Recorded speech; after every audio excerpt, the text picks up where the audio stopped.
সংগ্রামী নেতৃবৃন্দ, জনগণের স্বার্থে, শিক্ষার্থীদের স্বার্থে, ঝড় হোক, বৃষ্টি হোক আর কালো মেঘ হোক, বাংলাদেশে যে কোনো ষড়যন্ত্র হোক, রাজশাহী বিশ্ববিদ্যালয় ছাত্রদল সকল ষড়যন্ত্র প্রতিরোধ করতে বদ্ধপরিকর রয়েছে। শাইতানির রাজিম, বিসমিল্লাহির রহমানির রহিম। বাংলাদেশ জাতীয়তাবাদী ছাত্রদল রাজশাহী বিশ্ববিদ্যালয়ের ছাত্রদলের আয়োজনে ঢাকা বিশ্ববিদ্যালয়ের ছাত্রদলের মেধাবী শিক্ষার্থী, জুলাইয়ের আন্দোলনের জনসম্মুখের নেতা শাহরিয়া আলম সাম্য হত্যাকাণ্ড এবং রাজশাহী বিশ্ববিদ্যালয়ের মেধাবী শিক্ষার্থী, সমাজকর্ম ডিপার্টমেন্ট বিভাগের মেধাবী শিক্ষার্থী শাওনকে চাকুর বিদ্ধ করার প্রতিবাদে আজকে প্রতিবাদী জমাতের সম্মানিত যুগ্ম আহ্বায়কবৃন্দ এবং রাজশাহী বিশ্ববিদ্যালয়ের শিক্ষার্থীদেরকে জানাই সংগ্রামী সালাম।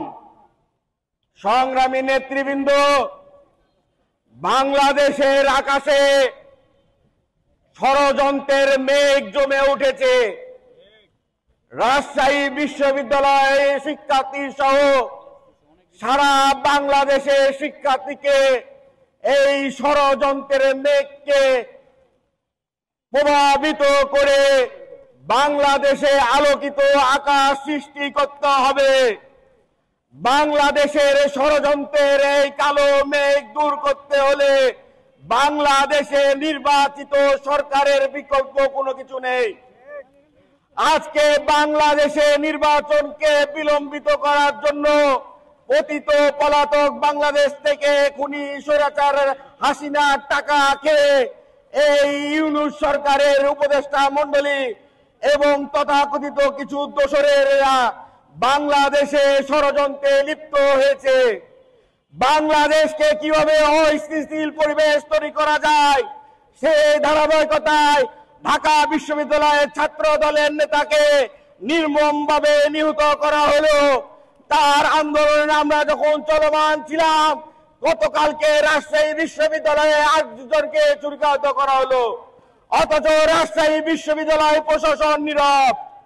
আমরা অতীতে দেখেছি, বর্তমানেও দেখছি, এই রাজশাহী বিশ্ববিদ্যালয়ের প্রশাসন আমাদের সাথে প্রতারণা করে আমাদের রক্তের উপরে দাঁড়িয়ে আজকে এই প্রশাসন ভবনে বসে আছে।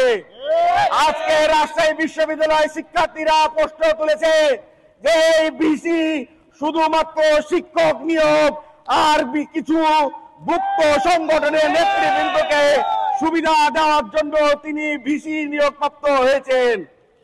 আমরা লক্ষ্য করেছি বিভিন্ন ডিপার্টমেন্টে পতিত আওয়ামী লীগের শিক্ষকরা যারা ছাত্রলীগের সন্ত্রাসীদেরকে একাডেমিক পয়েন্ট বৃদ্ধি করে দিয়েছিল, আজকে সেই সকলদেরকে শালী কোটায় আর জামাই কোটাতে শিক্ষক নিয়োগ দেওয়ার পায়তারা চলছে।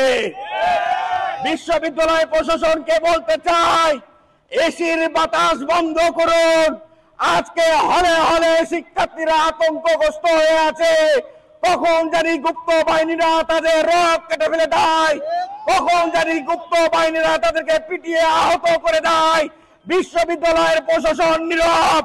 রাজশাহী বিশ্ববিদ্যালয় হল থেকে ল্যাপটপ চুরি হয়ে যায়, রাজশাহী বিশ্ববিদ্যালয় হল থেকে মোবাইল চুরি হয়ে যায়, রাজশাহী বিশ্ববিদ্যালয় শিক্ষার্থীদের খাবার সমস্যা, অথচ রাজশাহী বিশ্ববিদ্যালয় প্রশাসন নীরব।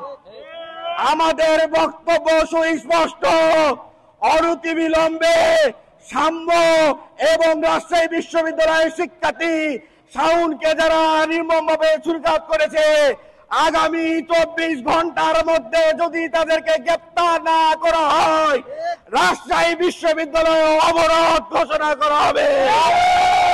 সংগ্রামী নেতৃবৃন্দ, জনগণের স্বার্থে, শিক্ষার্থীদের স্বার্থে, ঝড় হোক, বৃষ্টি হোক আর কালো মেঘ হোক, বাংলাদেশে যে কোনো ষড়যন্ত্র হোক, রাজশাহী বিশ্ববিদ্যালয় ছাত্রদল সকল ষড়যন্ত্র প্রতিরোধ করতে বদ্ধপরিকর রয়েছে।